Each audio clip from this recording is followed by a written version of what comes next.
የሰጠን አምላክ ክብር ምስጋና ይግባው። እዚህ የሰበሰበን እዚህ ያቆመን ሊባርከን ከፍ ሊያደርገን ሊቀድሰን የጠራን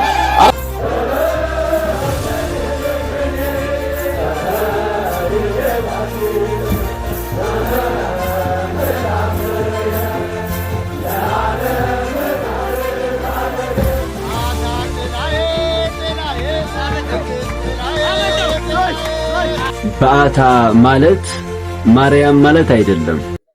ሰላም ጤና ይስጥልኝ። እንዴት አላችሁ? እግዚአብሔር የተመሰገነ ይሁን። እንኳን ለዚህ ለተባረከ ለተቀደሰ ቀን አደረሳችሁ። ዛሬ የምንመለከተው የባታ ማርያም አከባበር ምን ይመስላል፣ ወጣቶቹ ምን አደረጉ፣ በዓሉ ስለምን ይከበራል፣ ስለ በዓሉ ብቻ ነው የምንመለከተው። እንኳን አደረሳችሁ። እስቲ ይህን ቪዲዮ ላይክ አድርጉት፣ ሼር አድርጉት። ከሁሉ በፊት በዚህ ምርቃት እንጀምር። ክፉ አይንካችሁ፣ ሕይወታችሁ ለምለም፣ ልጆቻችሁ ይባረኩ፣ ትዳራችሁ የተባረከ ይሁን።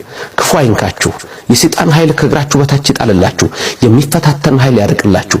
የጎደለ ነገር አለ ክርስቶስ ሙሉ ያደርግላችሁ። የመረረ ነገር አለ እጁን ልኮ ያጣፍጥላችሁ። በስጋም በነፍስም ሀብቱን ይስጣችሁ። እግዚአብሔር በእመቤታችን ምልጃ አይለየን። አዲስ የሆነ ሰው ሁሉ ሰብስክራይብ ያደርጋል። ሁላችሁም ደግሞ ላይክ እና ሼር አድርጋችሁ ለሌላው ሰው መድረስ አለበት። የእናንተን ልመና ደግሞ መድኃኔዓለም ሰምቶ ይፈጽምላችሁ። ሁላችሁም አሜን በሉ። አሜን ከአሜን ይቀራል። አባቶቻችን አሜን በሉ ስትመረቁ ይሁንልን ይደረግልን ማለት ነው። ስለዚህ ጌታ መድኃኔዓለም ሁሉንም ነገር ያደርግልን። እስቲ ሁላችሁም መቼም ዛሬ እምቢ አትሉኝም። ይህም ከአንድ ሺህ በላይ የእመቤታችን ስም በዚህ ቪዲዮ ስር እፈልጋለሁ። ሁላችሁም ዛሬ እመቤታችን ወደ ቤተ መቅደስ የገባችበት ነው አይደል? ማርያም ማርያም ማርያም እያላችሁ ጻፉ፣ ትጽፋላችሁ ደግሞ። እሺ እንግዲህ በስደት ዓለም በተለያየ ቦታ ያለን እንግዲህ ምናልባት ሄደን ላናንክስ እንችላለንና በ4 ኪሎ በባታ ለማርያም ቤተክርስቲያን የነበረው የንክሱ ሁኔታ ምን ይመስላል? የቃል ኪዳኑን ታቦት እንመልከት፣ ጸሎትን ማድረግ እንችላለን ካለንበት ሆነንና እስቲ ቀን ነው፣ የሰላም ቀን ነው፣ የረፍት ቀን ነው። ይህን የሰጠን አምላክ ክብር ምስጋና ይግባው። እዚህ የሰበሰበን እዚህ ያቆመን ሊባርከን ከፍ ሊያደርገን ሊቀድሰን የጠራን ኧረ አመስግኑት። የምስጋና ቀን ነው። አባቶቻችን ያመሰገኗትን ድንግል ማርያምን አባቶቻችን የተማጸኗትን ምስጢር ጥበብ የገለጸችላቸው እሷን ነው የምንማጸነው፣ እሷን ነው የምናከብረው፣ እሷን ነው የምናገለግለው፣ እሷን ነው የምናመሰግነው፣ እሷን ነው እንደ ገብርኤል ደስ ይበልሽ ብለን የምናመሰግናት። ምስጋና ይገባታል። አመስግኗት በደንብ አድርጋችሁ። ዛሬ ለዚህ ቀን የደረስነው ዛሬ በዚህ ቦታ የቆምነው እግዚአብሔር ፈቅዶ ነው ወገኖቼ። እግዚአብሔር ሁላችንንም ከመውደቅ እግዚአብሔር ሁላችንንም ከተለያየ ነገር ጠብቆን በዚህ በቅዱስ ቦታ ወደ ቤተ መቅደሱ አማናዊቷ ቤተ መቅደስ ወደ ቤተ መቅደስ ለገባችበት ለዚህ ዕለት በቤተ መቅደሱ ያቆመን እሱ ነው። ምስጋና ይገባዋል። አመስግኑት። የምስጋና ቀን ነው። የበረከት ቀን ነው። ደስተኛይቱን የሚያመሰግን ደስ ያለው ሰው ነው። ደስ ያለው ድንግል ማርያምን ያመስግን። ምስጋና ይገባታል። ሰላማዊቷን የምናመሰግናት ሰላም በሕይወታችን ሰላም የሚሰማን ሰላማዊ የሆን ሁላችንም ሰላማዊቷን እናመሰግናታለን። አመስግኗት ድንግል ማርያምን። እንባችን የሚታበስባት እንቆቅልሻችን የሚቀየርባት በእውነት ስሟን ጠርተን የምንሳሳላት ስሟን ጠርተን በስሟ ቆርሰን የምንበላው ጠጥተን የምንረካባት እሷን የሰጠን አምላክ ክብር ምስጋና ይግባው። ምስጋና ያንሳል። የምስጋና ቀን ነው። ይታደል ነው። ይመባረክ ነው። ይህን አባቶቻችንን እሷን እያመሰገንን ለዚህ ቦታ በዚህ ቦታ ላይ እንልቆም። ለምስጋና የጠራን አምላክ ክብር ምስጋና ይግባው። በእውነት አመስግኗት። ምንማጸናት በእውነት ተስፋችን መመኪያችን እግዚአብሔርን ያየንባት የሁላችንም ታሪክ ቀያሪ እናታችን ናት። በስሟ በእውነት ስለመብርሃን ብለን ለምነን አልቅሰን ተማጽነን የኖርንባት በሷ ነው። አመስግኗት። ምስጋና ይገባታል። እሷን ለሰጠን አምላክ እሷን ለፈጠን ፈጣሪ ምስጋና ይገባዋል። አመስግኑት። መድኃኔዓለምን። ምስጋና ይገባዋል፣ ምስጋና ይገባታል። አመስግኗት። የምስጋና ቀን ነው። ይህንን ጸጋ፣ ይህን በረከት፣ ይህንን ሞገስ የሰጠን እሱ ነው። ክብር ምስጋና ይግባው። በእውነት የምስጋና ቀን ነው ዛሬ። ዛሬ የነጻነት ቀን ነው። ዛሬ የሰላም ቀን ነው። ዛሬ የረፍት ቀን ነው። ዛሬ የነጻነት ቀን ነው። ዛሬ የመማፀኛ ቀን ነው። እንደ አባቶቻችን እውነት የምንማጸባት ዛሬ ከፍቶናል በብዙ ነገር። ዛሬ በወገኖቼ ውስጣችን አዝኗል፣ ውስጣችን አልቅሷል። መተን ለነገሥታቱ የተማጸኑባትን እንማጸናታለን። ስሚን እንላለን፣ እግራችንን አብሽ እንላለን፣ ወደ ልጅሽ አሳስቢ እንላለን፣ ድረሽልን እንላለን። አመስግኗት ድንግል ማርያምን። እንደ አባቶቻችን እንደ ነገሥታቱ እንደ እናቶቻችን እንደ ደጋጎቹ እንደ ሊቃውንቱ እንማጸናታለን። እሷን ጠርቶ እሷን ለምኖ ድንግል ሆይ ድረሽልኝ ብሎ ሰላም ለኪ ጸልዮ ደግሞ ያፈረ ማንም የለም። አመስግኗት ድንግል ማርያምን። ምስጋና ያንሳል። የምስጋና ቀን ነው። የበረከት ቀን ነው። የነጻነት ቀን ነው። የመማፀኛ ቀን ነው። ይህን የሰጠን አምላክ ክብር ምስጋና ይግባ። ደስታ የለም በዘመናችን፣ ደስታ የለም በኑሯችን። ደስታ ከአንቺ ዘንድ ነው። ደስተኛይቱ ሆይ ደስ የሚለውን ደስ የሚያሰኘውን የገብርኤልን ደስታ የሰማሽ ለምድራችን ለሕይወታችን ደስ የሚለውን ነገር አሰሜን ብለን እንማጸናታለን። አመስግኗት፣ አመስግኗት። በእውነት እንዲች አይነት ንጽሕት ቅድስት የሆነች እምነት ነው ያለን። ስርዓቷ ራሱ ደስ የሚል ማለት ነው። እንግዲህ ዛሬ እመቤታችን ቅድስት ድንግል ማርያም ወደ ቤተ መቅደስ የገባችበት በዓል በታላቅ ድምቀት ተከብሯል፣ እየተከበረ ይገኛል። በአዲስ አበባ እንግዲህ አፄ ምኒልክ የሰሯት ቤተክርስቲያን በዓታ ለማርያም ቤተክርስቲያን አለች። በዚህ ቤተክርስቲያን ነው አሁን የተመለከትነው የቃል ኪዳኑ ታቦት ሲወጣ። እንግዲህ መምራችን ደግሞ በቦታው ያሉት የስብከተ ወንጌሉ ኃላፊ ብዙ ነገሮችን ሲገልጹ ነበር። እመቤታችን ለዓመቱ ሁላችንም እቅፍ ድግፍ አድርጋ ታደርሰን። እሺ እስቲ ደግሞ በተለያየ ቦታ የተከበሩ በዓላቶቹ፣ ዝማሬዎቹ፣ ወጣቶቹ ያደረጓቸውን ነገሮች ደግሞ እንመልከት።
ለዓለም ታሪክ ነገር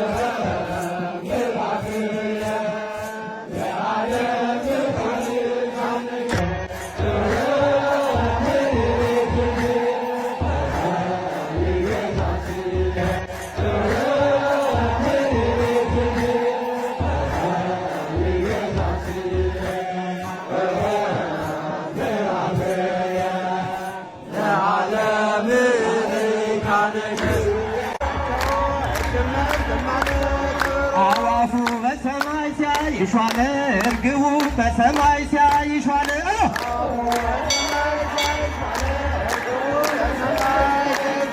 የሰማዕታት እናት ወጣለች እያለ አዋፉ በሰማይ ሲያይሿል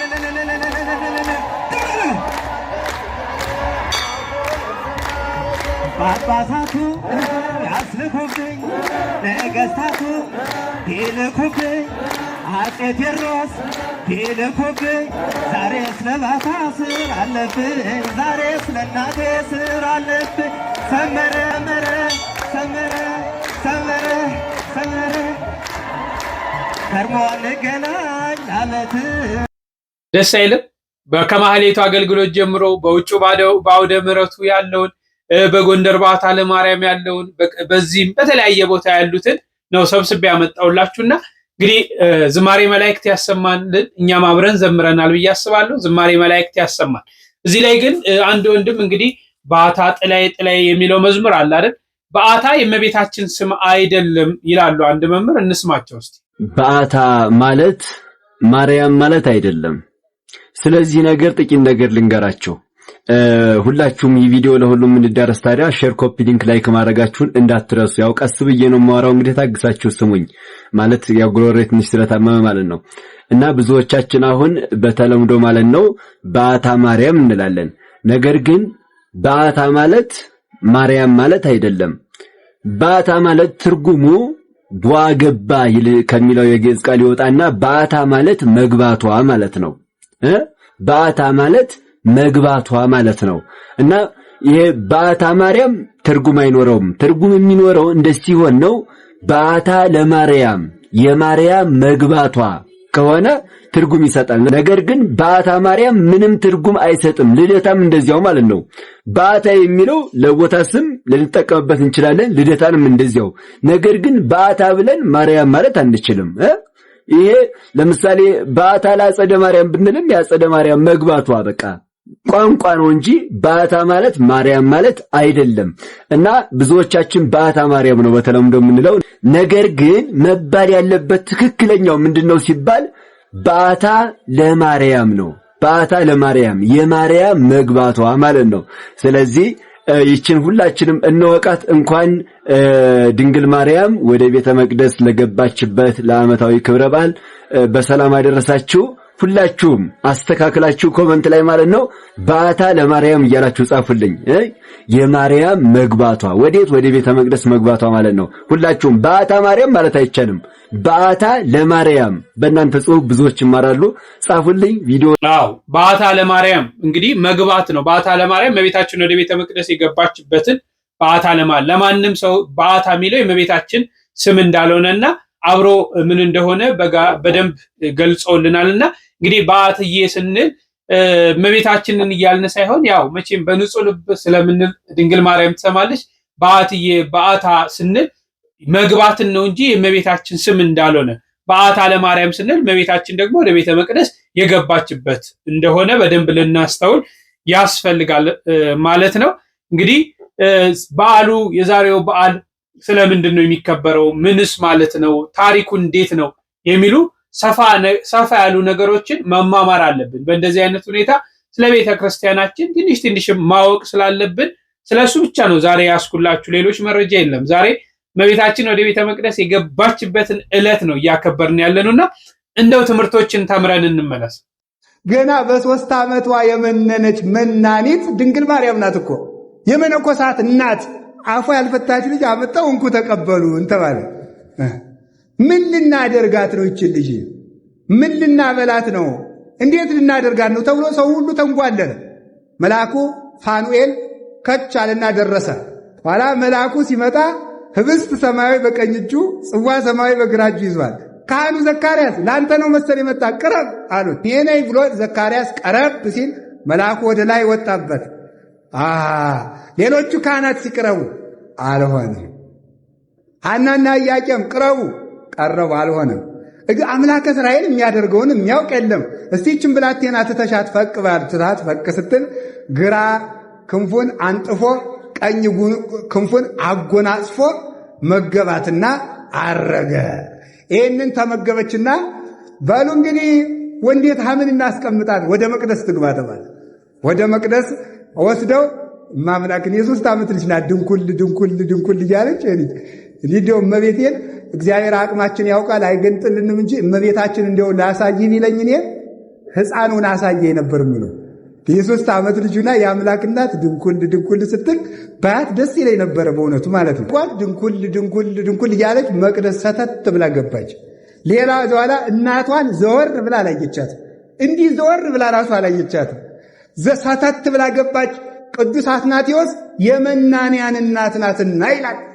የመናንያን እናት ስለሆነች ዘወር ብላ አላየችም። ዓለምን ከመነኮሳችሁ በኋላ ዙራችሁ አትመኙት ለማለት ለመናንያን አብነት ለመሆን ገና በ3 ዓመቷ የመነነች መናኒት ድንግል ማርያም ናት እኮ። እመቤታችን እኮ ገና በ3 ዓመቷ ሙሉ ቤቷን ትታ እኮ የወጣች መናኝ ባህታዊት እኮ ናት። በ3 ዓመቷ እናትና አባቷ የሰለት ልጅ ብለው ሰጥቷታል።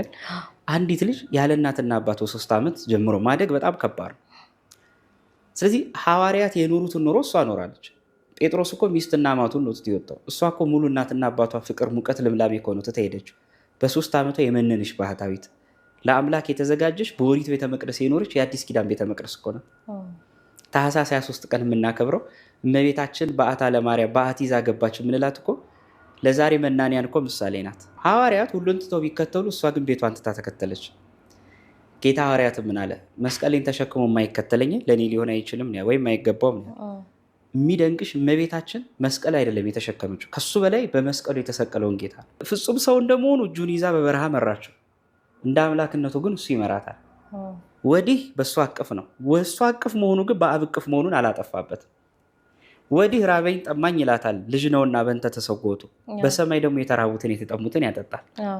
ወዲህ ሄሮድስ ሊገሉ ያሳድደዋል፣ ፍጹም ሰው በመሆኑ አንድም ማርያ ለመሆን። በሰማይ ደግሞ ስዱዳንን በበረሃና በበረዶ በጫካው ስላሉት መራሄ መንገዳቸው እሱ ነው። ወዶ ሰው ሆኖ ወዶ ልጇ ሆነ። ፈጣሪዋ ልጇ ነው፣ ልጇ ደግሞ እንደገና ፈጣሪዋ ነው። እስቲ እመቤታችን ለምና የተሰጣት ጸጋ አለ? አንበሽ ታውቂያለሽ? ይሄን ስጠኝ ብላ አለ? የለም። ሐዋርያት እንኳን ለምነዋል እንዲያርግልን። ለምሳሌ የዮሐንስ ወንጌላዊና የያዕቆብ እናት ምንድን ነው ያለችው? ማቴዎስ ወንጌል ላይ ማርያም በወፍሊያ እየወደቀች እየተነሳች እባክህ ጌታ ሆይ በመንግስት በመጣ ጊዜ አንዱን ልጅን በቀኝ አንዱን ልጅ በግራ አድርግልኛል። እመቤታችን ስለ ራሷ አንድም ቀን ክብርና ልልና ለምን አታውቅም። ሁልጊዜ የምትለምን ለኃጥአንና ለነፍሳት ነው። ታኅሳስ 3 አቤት አቤት አቤት! ደረሰ።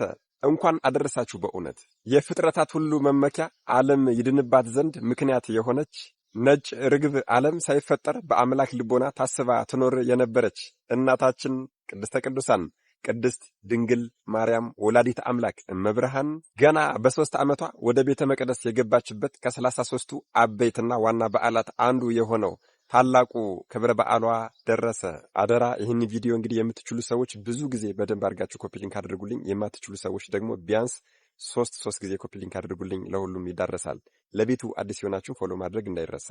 ጥንተ ነገሩ እንዴት ነው ያላችሁ እንደሆነ ከነገደ ይሁዳ የሚወለድ ቅዱስ ኢያቄም የሚባል አንድ ደግ ሰው ከነገደ ሌዊ ከአሮን ወገን የሆነች ቅድስት ሐና የምትባል አንዲት ደግ ሴት አግብቶ ሁለቱም በሕጉ ጸንተው በሥርዓቱ ተጠብቀው ይኖሩ ነበረ። ነገር ግን ልጅ ስላልነበራቸው በዘመኑ ሰዎች ሕጡአ በረከት ከእግዚአብሔር በረከት ጸጋ የራቀ እየተባሉ ይነቀፉ ይሰደቡ ነበር። አባታችን ቅዱስ ኢያቄምና እናታችን ቅድስት ሐና ልዑል እግዚአብሔርን ልጅ ስጠን በማለት ሲጸልዩ፣ ሲያዝኑ፣ ሲያለቅሱ ዘመናቸው አልፎ ቢያረጁም እንኳን እነሱ ግን የሚያመልኩት የአብርሃም የይስሐቅ የያዕቆብን አምላክ ልዑል እግዚአብሔር ነውና ተስፋ አልቆረጡም ነበር። የለመኑትን የማይነሳ ጌታን በስተርጅናቸው ድንቅ ነገርን አደረገላቸው። ብዙ ታሪክ አለው። ነገር ግን ከዕለታት አንድ ቀን ቅዱስ ኢያቄም ሕልምን ያያል። አዎ ነጭ ርግብ ሰማያትን ሰንጥቃ ወርዳ በሐና ቀኝ ጆሮ ገብታ በማኅፀኗ ስትቀመጥ አየ።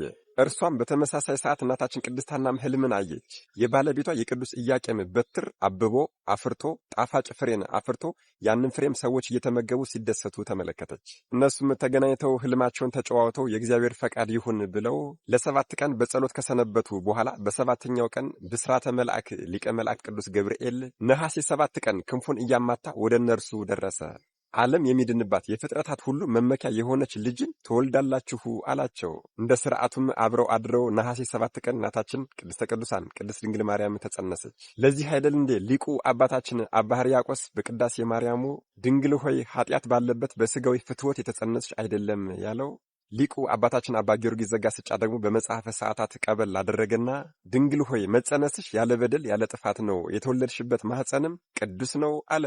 ቀጠል አደረገና ደግሞ ኢያቄም ወሐና ወለዱ ለነ ሰማየ ሰማዮ ሙኒ አስረቀት ለነ ፀሐይ አለ። ኢያቄምና ሐና ሰማይን ወለዱልን፣ ሰማያቸውም ፀሐይን አስገኘችልን፣ ፀሐይን አወጣችልን አለ። ደግሞ ወገኖች እጅግ በጣም ይገርማል እኮ የዓለማችን ወላጆች ጻድቃን፣ ሰማዕታት፣ ደናግል፣ መነኮሳትን ወልደው ተከብረዋል፣ ተመስግነዋል። ቅዱስ ኢያቄምና ቅድስት ሐና ግን ዓለም ቢሰበሰብ ፍጥረት ሁሉ በአንድነት ቢሰበሰብ በእግሯ የረገጠችውን ትቢያ የማያክልላት የሰማይና የምድር ንግሥት የእግዚአብሔርን እናት እናታችን ወላዲት አምላክ ቅድስተ ቅዱሳን ቅድስት ድንግል ማርያምን ወለዱልን። የታደሉ ቅዱስ ኢያቄምና ቅድስት ሐናም ለልዑል እግዚአብሔር አያቶቹ ተባሉ። እጅግ በጣም አይገርምም ወገኖች? አስባችሁታል? ንጽሕናቸውና ደግነታቸው ምን ያህል እጹብ ድንቅ ቢሆን ነው የእናታችን የቅድስተ ቅዱሳን የቅድስት ድንግል ማርያም እናት ሲሆኑ የልዑል እግዚአብሔር ደግሞ አያቶች የሆኑት።